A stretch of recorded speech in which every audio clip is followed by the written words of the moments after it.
তোমার খারাপ সময় কেউ তোমার পাশে এসে বলবে না যে চল তোকে খারাপ সময় থেকে বের করে নিয়ে যাচ্ছি।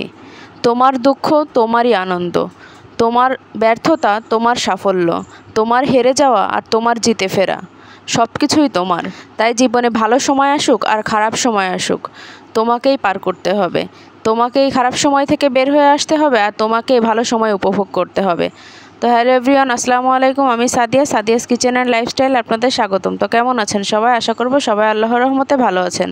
আমিও আলহামদুলিল্লাহ ভালো আছি। তো এই তো সকালের নাস্তায় আজকে হচ্ছে পরোটা ভেজে নিয়েছি, আর হচ্ছে মুরগির মাংস ছিল খানিকটা, তো মুরগির মাংস দিয়ে পরোটা, গরম গরম পরোটা, তো আমি আমার ছেলেকে খাইয়ে দিচ্ছিলাম।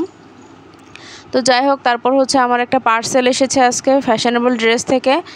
তো পার্সেলটা আজকে হচ্ছে আনবক্স করতেছি। তো দেখুন, আজকে পার্সেলে আমার একটা বোরকা অর্ডার করা ছিল, তো বোরকাটাই আজকে হচ্ছে এসেছে। তো বোরকাটা কেমন হয়েছে আমাকে কিন্তু অবশ্যই জানাবেন। তো এই তো আমার সেই বোরকা। তো এইটার দুইটা কালার ছিল, একটা হচ্ছে ব্ল্যাক ছিল এবং একটা হচ্ছে এই যে পেঁয়াজ কালারটা ছিল। তো আমার কাছে পেঁয়াজ কালারটাই বেশি ভালো লেগেছে, এই জন্য আমি পেঁয়াজ কালারটা নিয়েছি। আর এই বোরকাটা কিন্তু 3 পিস। তো হচ্ছে এটার একটা বোরকা ছিল, একটা সালোয়ার ছিল এবং হচ্ছে একটা ওড়না ছিল। তো দেখুন আমি বোরকাটা পরেছি, পরার পরে কেমন লাগতেছে। তো যাই হোক, এখন হচ্ছে বোরকাটা আমি আনবক্সিং করা হয়ে গেছে। এখন হচ্ছে আমি চলে যাচ্ছি দুপুরের রান্না বাড়ায়। তো আজকে হচ্ছে ইলিশ মাছ দিয়ে ইলিশ মাছ ভাজি করব। তো ইলিশ মাছ দিয়ে রান্না করার মতো আসলে বাসায় কোনো সবজি ছিল না, তো এই জন্য আর ইলিশ মাছটা ভাজি খেতে বেশি পছন্দ করে সবাই। তো এই জন্য হচ্ছে ইলিশ মাছ ভাজি করে নিচ্ছি। তো ইলিশ মাছটা হচ্ছে সবসময় আমি নিজে কাটি, আর অন্যান্য মাছ যা থাকে সব বাজার থেকে, মাছ কিনলে বাজার থেকে মানে কেটে নিয়ে আসা হয়। আর ইলিশ মাছটা সবসময় বাসায় নিজে কাটি। তো ইলিশ মাছটা পিস পিস করে কেটে নিচ্ছি আমি। তো ইলিশ মাছটা ভাজি করব, আর ইলিশ মাছের লেজ ভর্তা করব, আর হচ্ছে করলা দিয়ে আলু ভাজি করব। তো ইলিশ মাছের সঙ্গে সাধারণত বেগুন ভাজিটা বেশি যায়, তো আজকে বাসায় বেগুনও ছিল না, তো যা ছিল তাই দিয়েই হচ্ছে চালিয়ে দিচ্ছি। তো ইলিশ মাছের লেজ ভর্তা করব, আর হচ্ছে ইলিশ মাছের পেটে একটু ডিমও হয়েছিল। তো যাই হোক, ইলিশ মাছটা ভাজি করে নেব। তো ইলিশ মাছে আমি লবণ হলুদ মেখে নিচ্ছি।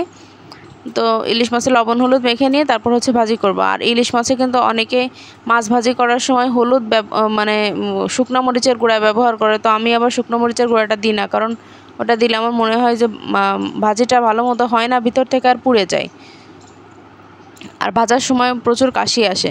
তো এই জন্য হচ্ছে আমি ইলিশ মাছ ভাজি করার সময় বা কোনো মাছ ভাজি করার সময় আমি শুকনো মরিচের গুঁড়াটা ব্যবহার করি না। তো যাই হোক, এখন হচ্ছে আমি ইলিশ মাছগুলো ভাজতে দিয়ে দিচ্ছি।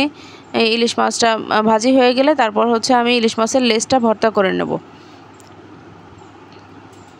তো পাশের চুলাতেই কিন্তু আমি এখানে করলাটা ভাজি বসিয়ে দেবো। ইলিশ মাছটা ভাজি বসিয়ে দিয়েছি আর করলা ভাজি বসিয়ে দিচ্ছি। আর করলা সব সময় আমি কিন্তু এভাবেই ভাজি করি, যে প্রথমে কিন্তু করলাটা ভাজি করে নিই, তারপর হচ্ছে করলার সঙ্গে আলুটা মেশাই। তাহলে কি হয় যে করলা ভাজিটা একটু তেতো কম লাগে। আর করলা আর আলু একসঙ্গে ভাজি করতে গেলে কি হয় যে আলু ভাজি হয়ে যায় কিন্তু করলাটা একটু কাঁচা কাঁচা থেকে যায়। তো এই জন্য কিন্তু করলা ভাজিটা অনেক তেতো লাগে খেতে। আর এদিকে ইলিশ মাছের এক পাশটা ভাজি হয়ে গেছে, তাই আমি অন্য পাশটা এখানে উল্টে দিচ্ছি। তো দেখুন কত সুন্দর কালার এসেছে ইলিশ মাছটায়। তো দুপুরবেলা গরম গরম ভাত আর ইলিশ মাছ ভাজা, সঙ্গে হচ্ছে করলা ভাজা, খেতে কিন্তু ভীষণ মজা। আর এখানে হচ্ছে আমি ইলিশ মাছ ভাজি করার সময় সবসময় কিছু শুকনো মরিচ আমি দিয়ে দিই, তাহলে কিন্তু একটা সুন্দর ফ্লেভার আসে, আর খেতেও কিন্তু মানে খুবই ভালো লাগে। তো ইলিশ মাছটা ভাজি কিন্তু আমার অলমোস্ট ডান। ইলিশ মাছটা আমি উঠিয়ে নিচ্ছি, উঠিয়ে নিয়ে তারপর হচ্ছে ইলিশ মাছের সঙ্গে আমি কিছু পেঁয়াজ ভাজি করে নেব। আর এখানে শুকনো মরিচগুলো আমি হচ্ছে ইলিশ মাছের সঙ্গে রেখে দেবো, আর এখানে লেজটা কিন্তু আলাদা করে নিয়ে নিলাম। আর এখানে হচ্ছে আমি ইলিশ মাছের সঙ্গে কিছু পেঁয়াজ ভাজি করে নেব। তো পেঁয়াজ কুচি, রসুন কুচি, আর হচ্ছে কিছু কাঁচামরিচ এখানে কুচি করে কাঁচামরিচ চিড়ে তারপরে দিয়ে দেবো। আর এই পেঁয়াজটা কিন্তু শুধুমাত্র আমি লবণ হলুদ আর একটু লবণ হলুদ দিয়েই ভেজে নেব, আর কিন্তু কোনো কিছুই দেবো না এখানে। তো মাছ ভাজির সঙ্গে কিন্তু একটু পেঁয়াজ ভাজি হলে খেতে কিন্তু বেশি ভালো লাগে। আর এই পাশে দেখুন করলাটাও কিন্তু ভাজি হয়ে গেছে। তো এখন আমি হচ্ছে করলার ভিতর আলুগুলা দিয়ে দিচ্ছি। ইলিশ মাছের সঙ্গে কিন্তু বেগুন ভাজিটা বেশি ভালো লাগে বা বেশি যায়। তো আজকে হচ্ছে আমার বাসায় বেগুন নাই, এই জন্য আমি করলাই ভাজি করে নিচ্ছি। তো করলাও কিন্তু আমি শুধু লবণ হলুদ আর পেঁয়াজ, এই ছাড়া কিন্তু লবণ হলুদ পেঁয়াজ রসুন আর হচ্ছে কাঁচামরিচ, এই ছাড়া কিন্তু করলাতেও আমি আর কোনো কিছুই দেবো না। তো এইভাবে একটু মুচমুচে করে করলাটাও ভাজি করে নেব। তো আজকে দুপুরের মেনুতে এই থাকছে যে ইলিশ মাছ ভাজি, করলা ভাজি আর হচ্ছে ইলিশ মাছের লেজ ভর্তা। আর এদিকে দেখুন ইলিশ মাছের জন্য যে পেঁয়াজটা দিয়েছিলাম, তো পেঁয়াজটাও কিন্তু অলমোস্ট ভাজি হয়ে গেছে। তো এখন হচ্ছে আমি নামিয়ে নিচ্ছি।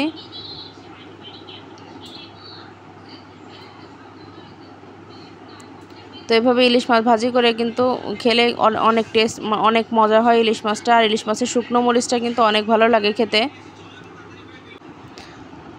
এই তো আমার রান্না কমপ্লিট ইলিশ মাছ। আর এখন হচ্ছে দুপুরে খাওয়ার সময় তো হচ্ছে ফোনের স্টোরেজ ফুল হয়ে গিয়েছিল দেখে আমি কিন্তু আর ইলিশ মাছের লেজ ভর্তাটার রেসিপিটা দেখাইতে পারিনি। তবে ইনশাল্লাহ ওটা আর একদিন দেখাবো। তো যাই হোক, এই ছিল আজকে দুপুরে রান্না বাড়া খাওয়া দাওয়া। তো রাত্রেবেলায় ছিল পুঁটি মাছ ভাজি আর আলু ভাজি, তো সেটাও আপনাদের দেখিয়ে দিলাম। পুঁটি মাছ ভাজিটা আসলে আমি দেখাতে পারিনি। তো যাই হোক, এই ছিল আজকে আমার ভিডিও। যদি আমার ভিডিও ভালো লাগে তাহলে অবশ্যই একটা লাইক করে দেবেন। আর সবাই ভালো থাকবেন, সুস্থ থাকবেন, সাবধানে থাকবেন। আর হচ্ছে ইলিশ মাছ ভাজি কার কার পছন্দ সেটা কিন্তু অবশ্যই আমাকে কমেন্টে জানাবেন। তো আজকের মতো এখানেই শেষ করছি। সবাই ভালো থাকবেন, সুস্থ থাকবেন, সাবধানে থাকবেন। আল্লাহ হাফেজ।